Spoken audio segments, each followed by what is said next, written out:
राधा रानी पर विवादित टिप्पणी को लेकर हिंदू धर्म के दो संत पंडित प्रदीप मिश्रा और प्रेमानंद महाराज के बीच ठन गई है। कथावाचक पंडित प्रदीप मिश्रा की राधा रानी पर टिप्पणी से भड़के प्रेमानंद महाराज ने यहां तक कह दिया कि तुम किसी काम के नहीं रहोगे। प्रेमानंद महाराज ने वीडियो जारी करके प्रदीप मिश्रा पर हमला बोला है। पंडित प्रदीप मिश्रा ने अपनी कथा के दौरान राधा रानी के मायके पर सवाल उठाया था। प्रदीप मिश्रा ने कहा था कि राधा रानी बरसाने की रहने वाली नहीं थी। प्रदीप मिश्रा ने राधा रानी के बारे में आगे कहा कि उनकी शादी छात्रा गांव में अनय घोष से हुई थी और राधा रानी की सास का नाम जटिला और ननंद का नाम कुटिला था। राधा रानी पर टिप्पणी से तमतमाए संत प्रेमानंद जी महाराज ने प्रदीप मिश्रा को आड़े हाथों लिया है और वीडियो जारी कर कड़क शब्दों में जवाब दिया है। देखिए, श्री जी के विषय में बोलने के लिए बहुत होश से बोलना। जहां श्री कृष्ण महावर रचते हैं वो हमारी श्री जी हैं। अभी तुम किस राधा की बात करता है? अभी जाना कहां राधा को जान जाएगा तो आंसुओं से वार्ता होती है, बाणी से मुख हो जाती, कौन रस बाढ़े जहां बोली बोली भारी। इसका प्रमाण पहले दे चुके, पर जिसकी दृष्टि में सियोर वाला महाराज गलत है वो जिंदगी भर कितना भी प्रमाण दे ले। जैसे माता जानकी प्रमाण दे देकर आखिरी में जमीन में चली गई पर उसकी किसी ने नहीं मानी। ऐसा चाहते हैं दुनिया के लोग कि तुम प्रमाण देते रहो, देते रहो, देते रहो। क्या प्रमाण चाहिए? इस व्यासपीठ से मेरी मां ने सौगंध खाकर बिठाया था कि प्रमाण इस व्यासपीठ से वो शब्द बोलना जो हमारे शास्त्रों में है। ब्रह्म वैवर्त पुराण में से राधा का संवाद, राधा रानी का संवाद बोला। इसके बाद राधा रहस्य में से राधा जी का संवाद बोला। गौड़िया संप्रदाय की काली पीठ से निकलने वाली पुस्तक में राधा जी का संवाद लिखा है जो हमने बोला। और प्रसन्नता ब्रज 84 कोस में अनय घोष का मंदिर है, वहां जाकर दर्शन करो जावड़ गांव में, उसका प्रसंग कहा। उसके बाद कितना प्रमाण चाहिए तुमको? और बात है राधा रानी की, वो तो मेरी मां है। मैंने इस व्यासपीठ पर बैठने से पहले बाल्यावस्था में 1999 में पहली कथा चालू करी थी, तब हमारे पास धन नहीं था।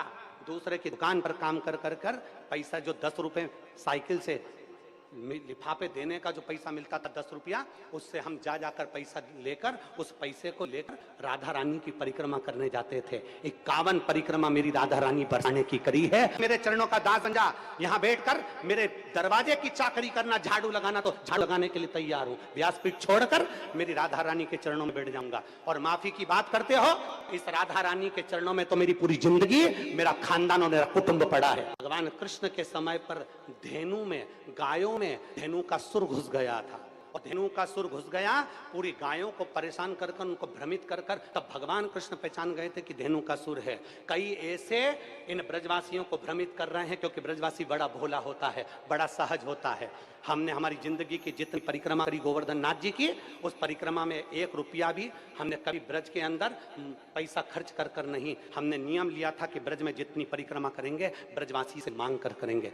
मेरे गोवर्धन नाथ जी की परिक्रमा में जितने ब्रजवासी रहते हैं सब पहचानते हैं सियोर वाले को, कि बचपन से परिक्रमा करता है। जब चड्डी पहनता था हाफ, उस समय से परिक्रमा करता था और ब्रजवासियों से 2 रोटी मांगकर खा लेता था। मेरे ब्रजवासी इतने भोले होते थे कि बिठाकर छाछ भी पिलाते थे।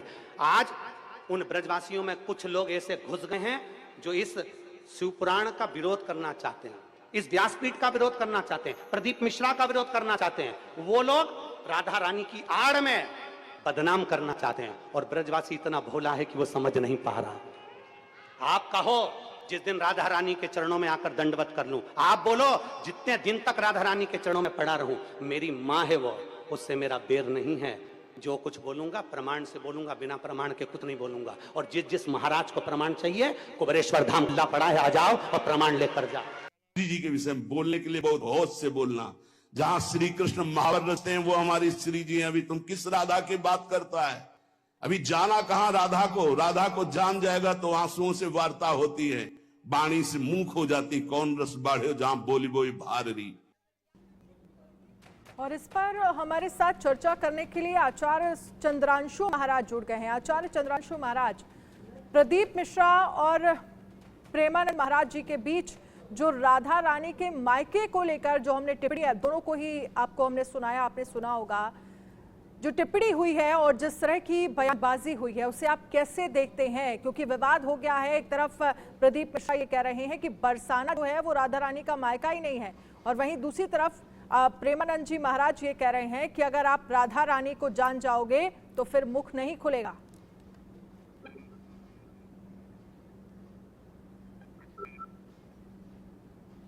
आप हमको सुन पा रही हैं? आवाज आ रही जी है जी हमारी? बिल्कुल, आपकी आवाज आ रही है, आप अपनी बात पूरी करिए। बहुत बहुत धन्यवाद। दोनों एक बहुत अच्छे कथावाचक हैं, देश ने उनको स्वीकार किया हुआ, और दूसरे बहुत अच्छे महापुरुष हैं, साधक हैं, और श्री किशोरी जी के बहुत बड़े उपासक भी हैं, और उनके चाहने वाले बहुत लाखों करोड़ में इस समय देश के अंदर है। निश्चित तौर पर इसको हम अच्छा तो नहीं कहेंगे, क्योंकि यह शुभ नहीं माना जाएगा, अच्छा नहीं माना जाएगा। होना तो यह चाहिए कि जहां शास्त्र विमर्श की कोई बात होती है या शास्त्र अनुगत कोई बात होती है, तो अगर कोई मन में किसी प्रकार का संदेह या विचार भ्रम की स्थिति पैदा होती है, उसके लिए न्याय शास्त्र होता है, और न्याय शास्त्र के साथ में आचार्यों की एक विद्वत परिषद होती है, एक मंडली होती है, और उसके साथ बैठ करके उसके जो जानने वाले लोग हैं, प्रेम करने वाले लोग हैं, जो शास्त्रों के खंडन मंडन में निरंतर रात दिन व्यतीत किए हुए हैं, उनके साथ बैठ करके इसका निस्तारण होना चाहिए। यह टीवी का विषय न होकर के, क्योंकि यह आस्था का विषय है, और लाखों लाखों करोड़ों करोड़ों राम भक्त जिस तरह से अयोध्या के अंदर हमारे होते हैं, उसी तरह से बनारस के अंदर काशी विश्वनाथ भगवान भोलेनाथ के भी भक्त हैं, और इसी तरह से कहीं न कहीं वृंदावन के अंदर राधे कृष्ण के भी उपासक हैं। वृंदावन की तो अपनी एक अलग महिमा है, पूरी दुनिया जानती है कि वृंदावन में रिक्शा चलाने वाला भी श्री कृष्ण जल्दी नहीं कहता।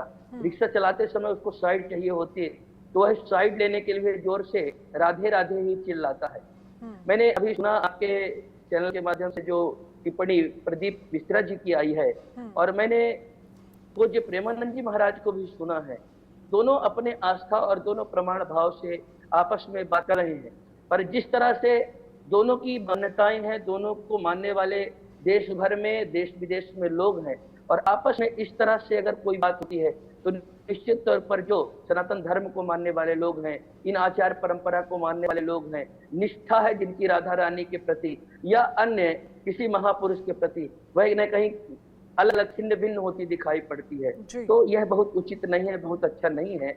अगर किसी को लगता है कि ये ऐसा नहीं, इसमें कुछ सुधार होना चाहिए, तो यह टीवी का विषय होकर के प्रदीप मिश्रा जी कथावाचक है, और प्रेमानंद जी महाराज वो भी बहुत बड़े अच्छे संत हैं, और संत के चरणों में झुक करके प्रणाम करना, अपनी बात रखना, और उन्होंने क्षमा का एक स्वरूप भी दिखाया है कि राधा रानी के चरणों में बैठ करके प्रणाम कर ले, उसकी क्षमा याचना कर ले।